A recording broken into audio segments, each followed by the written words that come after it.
रामपुर गांव में एक और अजीब गरीब सेठ रहता था। सेठ घनश्याम दास, जो कंजूसी में मास्टर था। वह 1 रुपया खर्च करते वक्त भी 10 बार सोचता। बहुत कंजूस घनश्याम दास। एक दिन उसकी पत्नी बोली, सुनिए जी, माँ की बरसी है, थोड़ा भोग प्रसाद तो करवाइए। सेठ बोला, ठीक है, पर भोग 1.25 से ज्यादा का नहीं होगा। बीबी हैरान होकर बोली, सिर्फ 1.25? सेठ बोला, हाँ, 1.25 में भी बढ़िया भोग हो सकता है अगर चालाकी से किया जाए तो।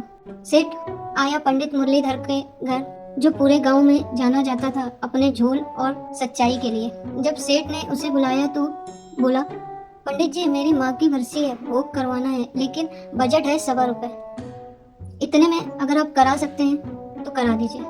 पंडित मुस्कुराकर बोला, अरे वाह, 1.25? ये तो बहुत ज्यादा है सेठ जी, मैं तो आधे में भी कर दूंगा। सेठ की खुशी तय हुआ। अगली सुबह भोग हुआ।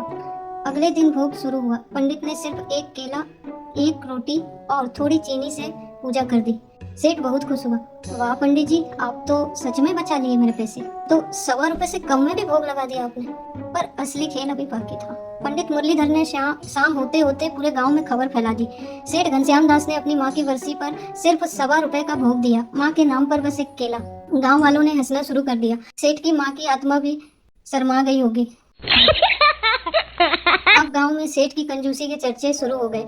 कोई उसे समझदार दुकानदार समझने को तैयार नहीं था। ग्राहक भी कहने लगे, अपनी माँ की आत्मा की शांति के लिए अच्छे से भोग का प्रसाद नहीं लगा सकता, वो हमारा क्या भला करेगा। सेठ की दुकान पर सन्नाटा छा गया। उधर पंडित जी के पास रोज नए यजमान आने लगे। पंडित जी, भोग तो आपसे ही करवाएंगे, आप सच्चे हो।